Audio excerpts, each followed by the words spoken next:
आज के मुख्य अतिथि के रूप में श्री धर्मकांत बाबू, प्रेमचंद बाबू, योगेंद्र बाबू और अन्य राष्ट्र निर्माता साथियों, बुद्धिजीवियों,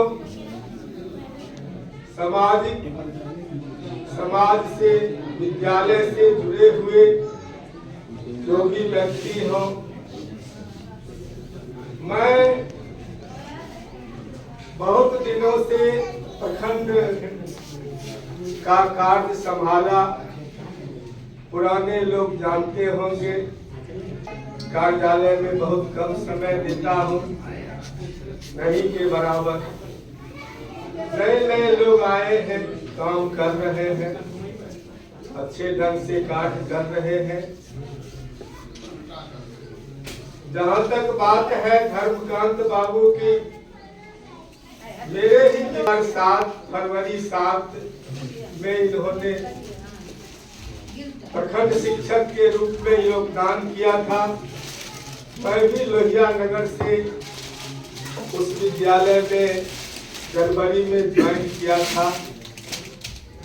उसी साल बहुत दिनों तक हम लोग एक साथ कार्य करने का मौका मिला।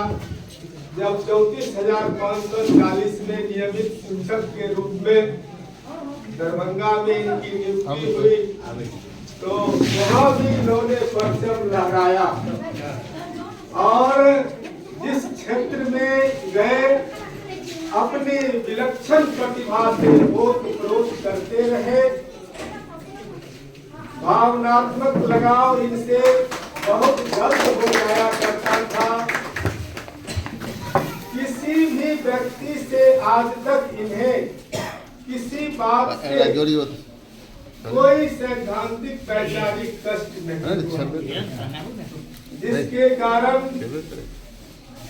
कार्य व्यस्तता के बावजूद भी मैं यहाँ तक पहुँचा और संयोग से आप लोगों से मिला। बहुत मैं खुश हूँ इस बात से कि कई लोगों से एक साथ मिलना एक भाग्य की बात है,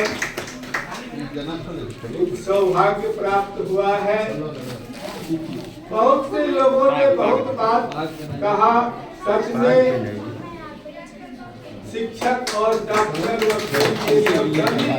नहीं होते, सिर्फ एक प्रक्रिया है जो आज पूरी हो रही है। 60 वर्षों की सेवा पूरी हो जाने के बाद, यानी 60 वर्ष उम्र पार कर जाने के बाद लोग इस पद से रिटायर होते।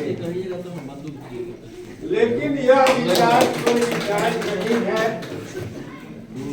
जैसा कि योगेंद्र बाबू ने कहा कि आपका दायरा बढ़ गया, इस बात से मैं 100% सहमत हूँ कि अब ये स्वतंत्र रूप से यहाँ के दबे कुचले बच्चों से मिलने का इन्हें मौका मिलेगा और उन्हें इस विद्यालय तक कम से कम छोड़ने या सजेशन देने का कार्य करेंगे, ताकि शिक्षक की गरिमा हमेशा बनी रहे। तो बहुत लोग बोलने वाले हैं, मैं बहुत ज्यादा समय नहीं लूंगा। इनके दीर्घायु और स्वस्थ जीवन की शुभकामनाओं के साथ मैं अपनी धन्यवाद। जय शिक्षक, जय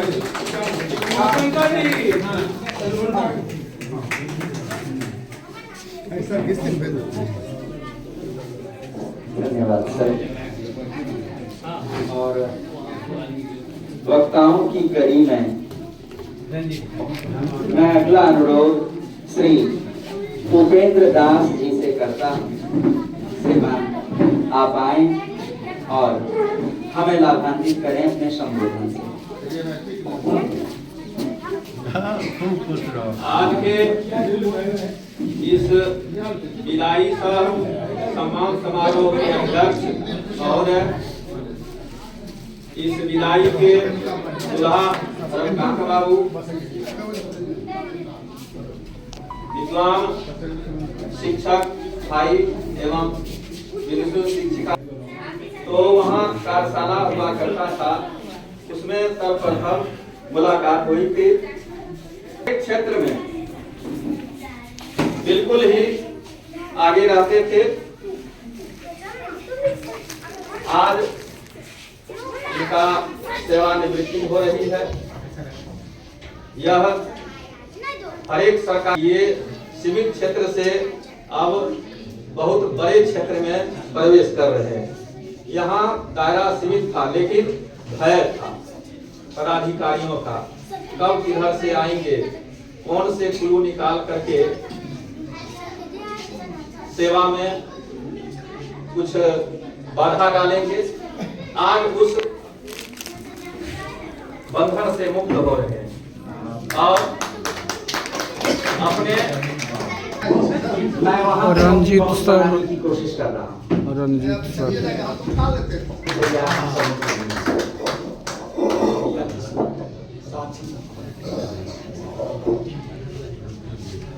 इस सम्मान समारोह में उपस्थित सभी भाई बंधु, समाज के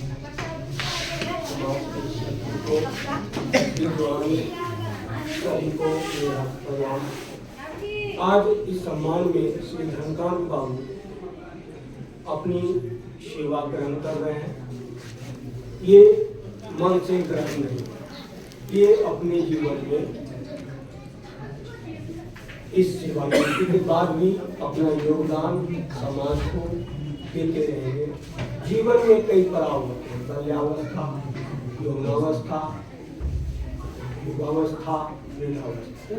सभी पड़ाव में लोगों का दायित्व अलग अलग होता है। बच्चे में खेलते हैं, युवा में यौवन में शिक्षा ग्रहण करते हैं और जब युवावस्था को प्राप्त करते हैं तो अपने उपार्जन में लग जाते हैं। इन्होंने इस युवावस्था को पार करके वृद्धावस्था में भले ही शारीरिक रूप से प्रवेश कर रहे हों और नियमानुकूल प्रक्रिया के अधीन सेवानिवृत्त हो रहे हों, लेकिन ये जीवन के अंतिम पड़ाव में प्रवेश कर रहे हैं।